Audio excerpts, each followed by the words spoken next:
किसी के मन की बातें पढ़ने के लिए आपको 3 तरीके पता होने चाहिए। ये तरीके सीखना बहुत महत्वपूर्ण है। इन तरीकों को सीखकर आप आसानी से समझ सकते हैं कि कोई कैसा सोच रहा है। तो आइए, मैं आपको गौतम बुद्ध की एक कहानी सुनाता हूं जो आपको दूसरों के मन को पढ़ने के तरीके सिखाएगी। बहुत समय पहले की बात है। एक छोटे से गांव में 2 भाई थे। बड़े भाई को अंधा था, इसीलिए वह हमेशा घर पर ही रहता था और छोटे भाई खेती करता था। हालांकि खेतों में बहुत सारे जानवर थे और उनके कारण पूरी कृषि बर्बाद हो रही थी। इससे छोटे भाई को बहुत परेशानी हो रही थी। फिर एक दिन उसे एक ख्याल आया कि वह अपने अंधे बड़े भाई की मदद क्यों नहीं लेता, ताकि वह खेतों से जानवरों को भगा सके। क्योंकि उसका बड़ा भाई अंधा था, वह खेत में बैठकर जानवरों की आवाज सुनते ही उन्हें डरा सकता था। इस तरीके से हमारी कृषि बच सकती थी। इस सब कुछ सोचने के बाद उसने अपने खेत में एक छोटा सा झोपड़ा बनाया और अपने अंधे भाई को उसमें रखा। उसने उससे कहा, भाई, अगर तुम किसी जानवर की आवाज सुनो तो जोर से चिल्लाओ और जानवर यहां से भाग जाएंगे। इससे हमारी फसलें बच जाएगी। बड़ा भाई अपने छोटे भाई के विचार से सहमत हो गया और खेत में बैठने लगा। जब कभी उसे किसी जानवर की आवाज सुनाई पड़ती, वह तुरंत जोर से चिल्लाने लगता और जानवरों को डरा कर भगा देता। वे कई दिनों तक यह अभ्यास जारी रखते हैं। एक दिन एक हिरण उनके खेत में दौड़ रहा था और खेत को तोड़कर भाग गया। हालांकि एक राजा भी वहां था जो हिरण की पीछा कर रहा था।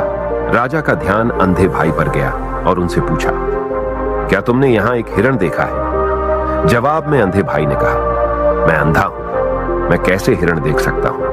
पर मैं तुम्हें इतना बता सकता हूं कि मेरी खेत से जो जानवर भाग गया है वह आपकी पीछा करने लायक नहीं है। आप अपना समय बर्बाद कर रहे हैं। राजा उस अंधे के शब्दों से चौंका हुआ था। उसे आश्चर्य हुआ कि अंधा यह कैसे कह सकता है कि जो हिरण मैं ढूंढ रहा हूं वह पीछा करने लायक नहीं है। तब राजा ने अंधे से कहा, क्या तुम मुझसे झूठ नहीं बोल रहे? एक ओर तुम कहते हो कि तुम अंधा हो और दूसरी ओर तुम यह दावा करते हो कि वह जानवर जो यहां से भाग गया है मेरे पीछे पड़ने के लायक नहीं है। फिर अंधा भाई ने कहा, ओ राजा, वह प्राणी जिसे तुम हिरण समझ रहे हो वह वास्तव में हिरण नहीं है। वह एक मादा हिरण है और मेरे ज्ञान के अनुसार वह गर्भवती है। मैंने कभी सुना नहीं है कि कोई राजा एक गर्भवती मादा हिरण की शिकार करता है। इसलिए मैं तुम्हें यह कह रहा हूं कि वह तुम्हारे पीछे पड़ने के लायक नहीं है। तुम्हें उसकी पीछा करने में अपना समय बर्बाद नहीं करना चाहिए। यह सुनकर राजा और भी हैरान हुआ। उसे समझ में नहीं आया कि अंधा यह कैसे जान सकता है कि वह गर्भवती मादा हिरण है। उसने सोचा कि कैसे एक अंधा यह जान सकता है मैं जिस हिरण की शिकार कर रहा हूं वह क्या गर्भवती है या नहीं। इस अद्भुत अंधे का इतना आत्मविश्वास के साथ कैसे कह सकता है? इसलिए मुझे इसे जांच करना होगा। इसलिए राजा ने सत्यता जानने का निश्चय किया और अपने कमांडर से कहा, कमांडर, मुझे चाहिए कि वह प्राणी जिंदा रहे, क्योंकि मुझे जांच करना है कि यह वाकई एक गर्भवती मादा हिरण है। यह अंधा आदमी इतनी आत्मविश्वास के साथ कह रहा है और मुझे यह सुनिश्चित करना है। जाओ और जांचो कि क्या वह एक गर्भवती मादा हिरण है। राजा के आदेश पर कमांडरों ने हिरण को पा करने के लिए चला गया। कुछ समय बाद जब वह लौटे तो राजा से कहा, राजा, यह अंधा आदमी पूरी तरह से सही कह रहा है। वह वाकई एक गर्भवती मादा हिरण है। इस सुनकर राजा हैरान हो गया। उसे समझ में नहीं आया कि यह अंधा आदमी कैसे जान सकता है कि वह गर्भवती मादा हिरण है। राजा के मन में कई सवाल उठे। आखिरकार राजा ने इस पर पूरी तरह से समझौता करने का निश्चय किया और अंधे से कहा, सुनो, मुझे यह नहीं पता कि तुम सचमुच अंधे हो या नहीं, लेकिन मैं तुमसे एक सवाल पूछने आया हूं। क्या तुम मेरे सवाल का सही जवाब दोगे? जवाब में अंधे ने कहा, राजा, आप मुझसे जो भी पूछना चाहेंगे मैं आपको सच्चाई से जवाब दूंगा। राजा ने कहा, देखो, एक और तुम कहते हो कि तुम अंधे हो और दूसरी तरफ तुमने मुझे कहा कि मैं जिस जानवर की मैं पीछा कर रहा था, तुम कहते हो कि वह गर्भवती मादा हिरण है और साथ में तुम्हें यह भी पता लगाता है कि तुम्हारे खेतों में जानवर कब आते हैं और कब जाते हैं। तुमने यह सब कैसे अनुमान लगाया? तब अंधा आदमी ने समझाया, सर, जब आप उस मादा हिरण की पीछा कर रहे थे तो उसकी गति और दौड़ते हुए आवाज से ही मुझे पहले से ही समझ आ गया था कि यह हिरण है और मेरी खेत की बांध काफी छोटी थी, उसकी ऊंचाई ज्यादा नहीं थी। अगर यह सामान्य हिरण होती तो वह आसानी से उस बांध को पार कर सकती थी, लेकिन वह हिरण ने उस बांध को तोड़कर भाग लिया था, और यदि वह बांध पार करने की कोशिश करती तो उसके संतान को खतरा होता। इसलिए मुझे समझ में आ गया कि वह गर्भवती है। इस व्याख्या को सुनकर राजा अंधे के विशेष ज्ञान और कौशल को देखकर चौंके हुए हैं। वह समझता है कि यह व्यक्ति अंधा होने के बावजूद अनोखी जानकारी और क्षमताओं से संपन्न है। राजा इसका लाभ उठाने का निश्चय करता है और अंधे से एक और सवाल पूछता है। राजा कहते हैं, तुम बुद्धिमान हो और तुम्हारी कई बातों की गहरी समझ लगती है। आज मैंने तुम्हें यहां बुलाया है ताकि जान सकूं कि मेरी पत्नी मेरे प्रति विश्वासी है या नहीं। अंधा आदमी जवाब देता है, ओ राजा, ऐसा सवाल कैसा है? आपका विवाह कई सालों से चल रहा है और अब आप ऐसी बातें जानना चाहते हैं। ऐसे सवाल आपके मन में क्यों उत्पन्न हो रहे हैं? हालांकि राजा कहता है, तुम्हें इस सवाल का जवाब देना होगा। अगर तुम मुझे उत्तर नहीं दोगे तो मैं तुम्हें मृत्यु दंड से सजा दूंगा। राजा की धमकी सुनकर अंधा कहता है, बहुत अच्छा, मैं तुम्हें तुम्हारे सवाल का जवाब दूंगा। ओ राजा, अगर तुम इस सवाल का जवाब चाहते हो तो तुम्हें मेरी एक सेवा करनी होगी। राजा पूछता है, मुझे बताओ, मुझे क्या करना होगा? व्यक्ति जवाब देता है, उसके लिए तुम्हें अपनी पत्नी को मेरे साथ एक कमरे में अकेले छोड़ देना होगा। यह सुनते ही राजा पहले तो गुस्सा होता है, लेकिन कुछ समय सोचने के बाद वह उस व्यक्ति की बात मानता है और अपनी पत्नी को उसके साथ एक कमरे में भेजने का आदेश देता है। कमांडर उस पर क्रियान्वयन करता है और अंधे आदमी और रानी को एक कमरे में अकेले छोड़ देता है। उस समय अंधा अपनी बात कहते हैं, मुझे तुम्हें छूना है। ये सुनते ही रानी बहुत गुस्से से भरी हो जाती है और अंधे को पीटने लगती है, कभी हाथों से तो कभी पैरों से और कभी पूरी ताकत से। वह उसे बेहद बेरहमी से पीटती है। बाद में किसी तरह अंधा अपनी जान बचा लेता है और राजा के पास जाता है। उसने राजा से कहा, ओ राजा, आपकी पत्नी विश्वासी नहीं है। इस सुनते ही राजा बहुत गुस्से से भरकर अपनी तलवार निकालता है और सीधे अपनी पत्नी के पास जाता है। उसने उससे गुस्से में कहा, रानी, आज मैं तुमसे एक सवाल पूछूंगा और तुम्हें सच्चाई से जवाब देना होगा। अगर तुमने झूठा बोला तो मैं तुम्हारा सर तुरंत अलग कर दूंगा। फिर उसने पूछा, मुझसे कहो, क्या तुम विश्वासी हो या नहीं? इस पर रानी ने कहा, ओ राजा, तुम मुझे मार दो, लेकिन मैं विश्वासी नहीं हूं। राजा बहुत खुश हुआ क्योंकि वह सब कुछ जो अंधे ने कहा था वह पूरी तरह से सच था। इस सुनते ही राजा तत्काल अंधे के पास जाता है और पूछता है, तुमने कैसे जान लिया कि मेरी पत्नी विश्वासी नहीं है? अंधा उत्तर देता है, ओ राजा, यह काफी सरल है। मैंने आपकी पत्नी से कहा कि मैं उसे छूना चाहता हूं और वह इतनी रोष में आ गई कि मुझे मारने लगी। वफादार औरत कैसे किसी अन्य पुरुष को छू सकती है? जब मैंने उससे कहा कि मैं उसे छूना चाहता हूं, वह मुझे इनकार कर सकती थी, लेकिन उसने मुझे मारना शुरू कर दिया और उस प्रक्रिया में उसने मेरे पूरे शरीर को छुआ। अब तुम मुझसे बताओ, इस प्रकार की औरत विश्वासी कैसे हो सकती है? राजा कहता है, तुम बहुत बुद्धिमान हो। ठीक है, तो चलो आगे बढ़ते हैं। उसके बाद वह जोर से कहता है, एक और सवाल का सही जवाब दो और मैं तुम्हें यहां से जाने दूंगा। राजा फिर पूछता है, मुझे बताओ, क्या मैं सचमुच मेरे पिता का बेटा हूं या किसी और का? इस पर अंधा आदमी उत्तर देता है, ओ राजा, इससे तुम्हारा क्या लेना देना है? चाहे आपके माता पिता कौन हो, आप इस राज्य के राजा हो, तो इस सवाल को छोड़ दो। लेकिन राजा जिद करता है, नहीं, मुझे इस सवाल का सटीक जवाब चाहिए, वरना यह सवाल मुझे हमेशा परेशान करेगा। इसलिए मैं सच्चाई जानना चाहता हूं। अगर तुम सही जवाब दोगे तो मैं तुम्हें यहां से जाने दूंगा। अंधा आदमी उत्तर देता है, ओ राजा, मेरे लिए इस सवाल का उत्तर देने के लिए तुम्हें अपनी मां के पास जाने की कोई आवश्यकता नहीं है। मैं अभी बता सकता हूं कि तुम किसके बच्चे हो, लेकिन उससे पहले मैं चाहता हूं कि तुम मुझसे वादा करो कि तुम मुझसे गुस्सा नहीं करोगे। राजा कहता है, हाँ, मैं वादा करता हूं कि मैं गुस्सा नहीं करूंगा। फिर अंधा आदमी जवाब देता है, ओ राजा, मैं तुम्हें बताने की आवश्यकता नहीं है कि तुम सचमुच अपने पिता के बच्चे हो। मैं तुम्हें अब बता दूं कि तुम मेरे स्वामी, राजा और परमेश्वर के पुत्र हो। मैं वादा करता हूं कि मैं आपसे गुस्सा नहीं होऊंगा। फिर अंधा राजा से कहता है, तुम सचमुच अपने पिता के बच्चे हो, लेकिन तुम एक कंजूस व्यापारी की छाया में भी हो। यह सुनते ही राजा बहुत खुश हो जाता है और तत्काल अपनी मां के पास जा जाता है। उससे कहता है, माँ, कृपया मुझे सच बताओ, क्या मैं सचमुच अपने पिता का बच्चा हूं या किसी अन्य का? अगर तुम मुझे सच नहीं बताओगी तो मैं यहां ही अपनी जान दे दूंगा।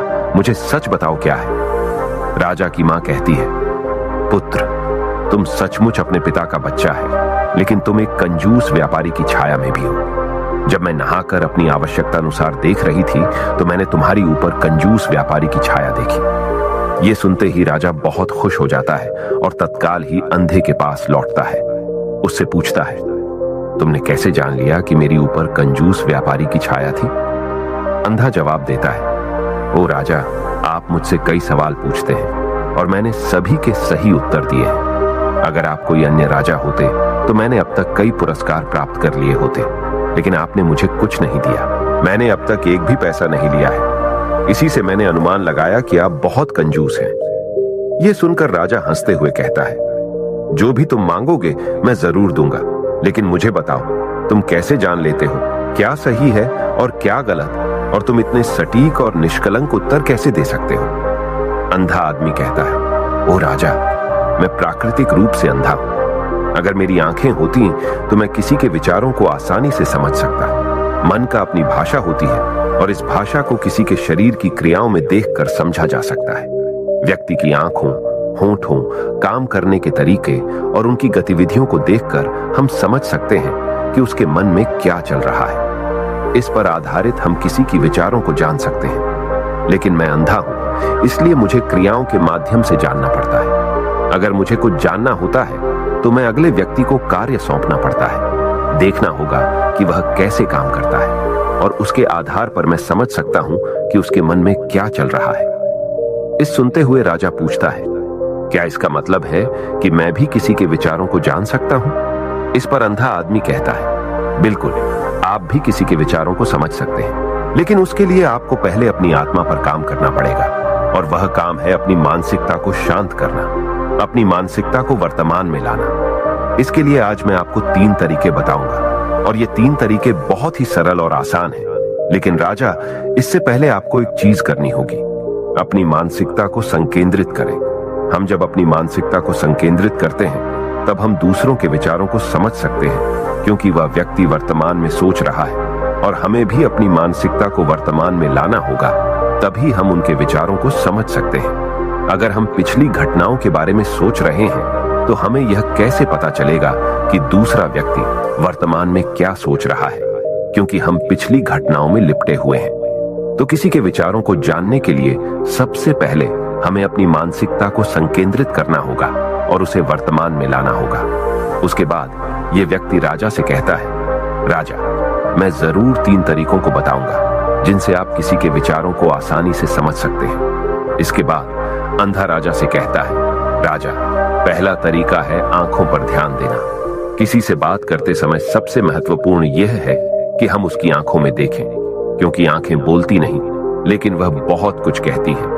अगर हम उस व्यक्ति की आंखों में के संकेतों को समझना सीख जाते हैं तो हम जान सकते हैं कि उनके मन में क्या चल रहा है, वह क्या सोच रहे हैं और वह क्या करने वाले हैं। मेरी अपनी आंखें नहीं हैं, लेकिन मैंने यह कौशल प्रिय गौतम बुद्ध से कई साल पहले सीखा था। वह मेरे शिक्षक और मार्गदर्शक थे। उस समय मेरी आंखें थीं और मैं सिर्फ उनकी आंखों के माध्यम से लोगों के विचारों को समझ सकता था। इसीलिए अगर आप भी दूसरों के विचार जानना चाहते हैं तो आपको उनकी आंखों पर ध्यान केंद्रित करना चाहिए, जैसे कि उनकी निगाह, वह कहां देख रहे हैं और किस दिशा में है। अगर जब आप उनसे बात कर रहे होते हैं उनकी आंखें इधर उधर घूम रही हों तो यह मतलब है कि वे बातचीत से बचने का तरीका ढूंढ रहे हैं और कोई शायद झूठ बोल रहा हो। अगर व्यक्ति सीधे नजर से टकरा रहा है तो यह मतलब है कि उसका डर है कि उनका झूठ प्रकट हो सकता है और लोग सच्चाई को जान लेंगे। लेकिन अगर उनकी आंखें बिना हिले आपको देख रही हैं तो वह शायद ईमानदार हो सकते हैं और उन्हें आपसे बात करना और अपने विचार साझा करना है। इसके अलावा देखें कि उनकी भौं कैसे हिल रही है।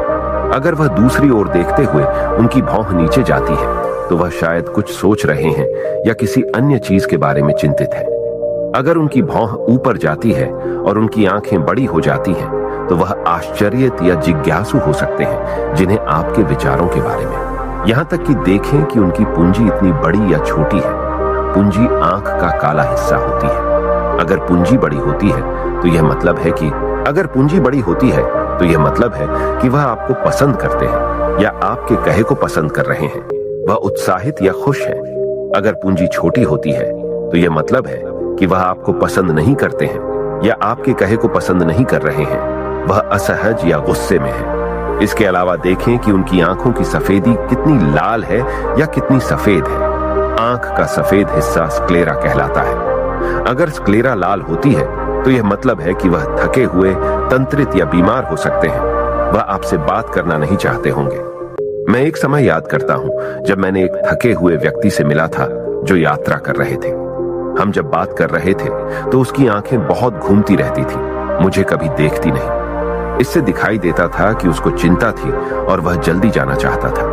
मुझे लगा कि वह कुछ छुपा रहा हो सकता है।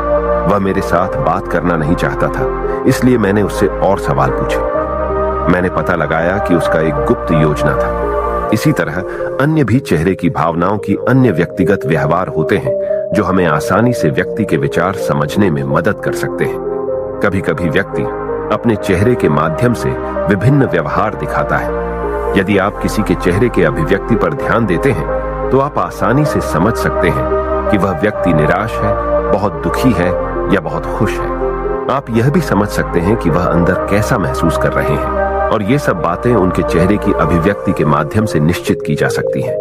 ओ राजा, चेहरा एक चित्र की तरह है जो दिखाता है कि लोग अंदर कैसा महसूस कर रहे हैं। अगर वे कुछ नहीं कहते हैं तो यदि आप लोगों को बेहतर समझना चाहते हैं तो आपको इन नीरव संकेतों पर ध्यान देना होगा। जब आप किसी को देखते हैं जिनका मुंह नीचे की ओर मुड़ जाता है और छोटे से दुखी चेहरा बनता है, तो आमतौर पर यह मतलब होता है कि वह खुश नहीं है, संतुष्ट नहीं है या कुछ हार गए हैं। आप उनकी आंखों और उनके शरीर से भी समझ सकते हैं कि वह कैसा महसूस कर रहे हैं। वह निचले भावनाओं को महसूस कर रहे हैं। दूसरी ओर, जब कोई बड़ी और सच्ची मुस्कान होती है जो आंखों और गालों को उठाती है, वह खुशी, मित्रता और दयालुता की संकेत है। इसमें आंखों का बड़ा महत्व है। जब वे छोटी और चमकीली होती हैं, तो आप सुनिश्चित हो सकते हैं कि मुस्कान सच्ची है। देखें किसी व्यक्ति की भ्रूणी की जगह जहां त्वचा गहरी होती है और ढीली होती है, जब यह गहरी और तंग होती है तो यह अक्सर मतलब होता है कि वे उलझे हुए हैं, महसूस कर रहे हैं, कुछ कठिन या नई चीज को समझने की कोशिश कर रहे हैं। रुख का तरीका मुंह हमें बहुत कुछ बता सकता है। एक मुंह जो बंद और संकुचित हो, यह मतलब हो सकता है कि वह सहमत नहीं है, किसी चीज से संतुष्ट नहीं है या बातचीत करना नहीं चाहते। लेकिन एक मुंह जो खुला और आराम से हो, यह मतलब होता है कि वह खुले मन से बातचीत करने के लिए तैयार है। जब आप चेहरे की इन संकेतों को देखने और समझने में महारथी हैं, तो आप यह जान सकते हैं कि लोग किस बारे में सोच रहे हैं और कैसा महसूस कर रहे हैं। चाहे वह अपनी भावनाएं बाहर कहें या चुप रहें, उनके चेहरे से हर बात साफ हो जाएगी। इसलिए कोई व्यक्ति जैसे भी अपने शब्दों से बोलता हो, आप उनके चेहरे से सब कुछ समझ सकते हैं। मैं आपको एक कहानी सुनाऊं। एक बार मैंने एक दुखी व्यक्ति से मिला जो मेरी मदद के लिए आया, लेकिन वह ऐसा व्यवहार कर रहे थे कि उन्हें कोई परवाह नहीं। लेकिन मैंने उनकी माथे पर एक छोटी सी रेखा देखी जिससे पता चला कि उनकी परेशानी थी। मैंने उनसे कहा कि मुझे अपनी समस्या बताएं और उन्होंने बता दी। इसके बाद उनको अच्छा लगा और मैंने उनकी मदद की। एक सच्ची मुस्कान आंखों को भी खुश बनाती है। ये मतलब है कि वे खुश और दयालु हैं। एक उदासी मुंह की भौहें नीचे जाती हैं। इसका मतलब है कि वह चिंतित या उलझे हुए हैं। भौहें ऊपर जाती हैं जब वे हैरान या जिज्ञासु विचार रहे होते हैं, तो आप उनकी भावना को उनके चेहरे को देखकर समझ सकते हैं। आगे बढ़ते हुए व्यक्ति राजा से तीसरी मेथड के बारे में बताते हैं, कहते हुए, ओ राजा, एक और भाषा भी है जो है, वह है हाथों की इशारों और शरीर की भाषा की। किसी के विचारों को समझने के लिए हमें हाथों की इशारों और शरीर की भाषा को समझना चाहिए। जब कोई व्यक्ति बातचीत करता है तो आपने देखा होगा कि वह अपने हाथों को हर समय हिलाता रहता है, इशारे करता है। शब्दों के अलावा उनकी शरीर की भाषा भी बड़ी भूमिका निभाती है। वह क्या सोच रहा है, यह स्पष्ट करने में। ओ राजा, शरीर और हाथ बिना शब्दों के बहुत कुछ कह सकते हैं। यह शब्दों की तरह बातचीत का एक गुप्त तरीका है, जहां आप देख सकते हैं कि लोग क्या चाहते हैं और कैसा महसूस कर रहे हैं। वे छोटी छोटी चीजों से जो वे करते हैं। किसी को ध्यान से देखें जब वह आपसे बात करते समय अपने उंगलियां तेजी से टैप करता है। जब उंगलियां किसी चीज पर तेजी से आवाज करती हैं, तो यह मतलब हो सकता है कि वह बोर हो रहे हैं, जल्दी में हैं या बातचीत जल्दी समाप्त करना चाहते हैं। मैं एक वक्त स्मरण करता हूं जब मैंने एक व्यक्ति से मिला जो मुझसे कुछ बेचना चाहता था और वह यही इशारा करता था। मुझे पता चल गया था कि वह घबराया हुआ था, तो मैंने उससे बेहतर कीमत पर खरीदने को कहा और उसका हैराना हो गया। कभी कभी किसी को अपनी बाहुएं आपस में जोड़ते हुए देखना, यह मतलब हो सकता है कि वह आपसे या आपके कहने से संतुष्ट नहीं है। वह अपने विचारों को आपसे छुपा रहे हैं। इस तरह से अपनी बाहुएं जोड़ने का तरीका उनके विचारों और भावनाओं को दूसरों से सुरक्षित रखने की तरह है। इस चिन्ह को देखकर आप जब उनसे बात करें तो दयालु और सतर्क रह सकते हैं, ताकि वह आपसे अधिक संतुष्ट और खुले मन से मिल सके। कभी कभी किसी व्यक्ति को आपस में झुकते हुए देखना, यह मतलब हो सकता है कि वह आपसे या आपके कहने से रुचाना रखते हैं। वह आपकी बातों को ध्यान से सुन रहे हैं, जिससे वह आपसे रुचाना रखते हैं और जानना चाहते हैं। इस तरह से अपने शरीर को हिलाने का यह तरीका दिखाता है कि वह आपकी बातों को सुनना, सीखना और समझना चाहते हैं। मैंने एक बुद्धिमान शिक्षक से मिला था जो ऐसा करते थे। वह बहुत शांत थे, लेकिन वह दिलचस्पी से आगे झुकते रहते थे, जिससे यह प्रकट होता था कि उन्हें उस विषय के बारे में और जानना था। कभी कभी लोग जब आपसे बात करते समय अपने चेहरे को छूने की आदत डालते हैं, तो आपको पता चल सकता है कि वह किस बारे में सोच रहे हैं। यह अक्सर मतलब रखता है कि वे चिंतित हैं या सोचते हैं। यह सब छूने का तरीका दिखाते हैं कि उनके मन और दिल में क्या हो रहा है। दूसरों की शरीर और हाथों से सही से समझने के लिए आपको धैर्य रखना पड़ता है, सावधानी से देखना पड़ता है और उन बातों को सराहना करनी पड़ती है जो वे नहीं कहते। ये छोटी पर महत्वपूर्ण संकेत, जैसे कि एक शांत पुस्तक, आपको उन भावनाओं और विचारों को दिखाते हैं जो उनमें छुपे हुए हैं और आपको उनसे बेहतर जुड़ने में मदद करते हैं। अगर हम इन 3 तरीकों पर ध्यान देते हैं और उन्हें सही से समझते हैं, तो हम तेजी से पता लगा सकते हैं कि किसी के मन में क्या चल रहा है, वह हमारी बातों को कितनी ध्यान से सुन रहे हैं और उनके मन में क्या हो रहा है। लेकिन इससे पहले आपको अपने मन को ध्यान में लाना होगा और उसे वर्तमान में लाना होगा। तभी आप इन सभी क्रियाओं पर ध्यान दे सकते हैं, उन्हें समझ सकते हैं और महसूस कर सकते हैं कि उनके मन में क्या चल रहा है। अन्यथा अगर आप पूर्व घटनाओं या भविष्य के योजनाओं में प्रवृत्त हैं, तो आप कभी भी व्यक्ति की शरीर भाषा पर ध्यान नहीं देंगे और आप कभी नहीं समझ पाएंगे कि उनके मन में क्या हो रहा है, वह क्या सोच रहे हैं। आपने कई महान संतों और ज्ञानी व्यक्तियों को देखा होगा जो आपको शांति से देखते हैं और आपको बता सकते हैं कि आपके मन में क्या चल रहा है, आपने उनसे क्या सीखा है। और इसका सबसे बड़ा कारण यह है कि वे आपको पढ़ सकते हैं, आपको समझ सकते हैं, क्योंकि उनका मन संकेतित, शांतिपूर्ण है।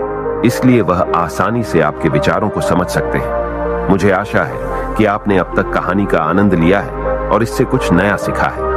यदि आपने ऐसा किया है तो कृपया इस चैनल की सदस्यता लें। इससे मुझे उत्साहित किया जाएगा कि मैं आपके लिए और भी रोचक और जानकारीपूर्ण कहानियां बनाऊं। देखने के लिए धन्यवाद और आगे आने वाली वीडियो के लिए बने रहें।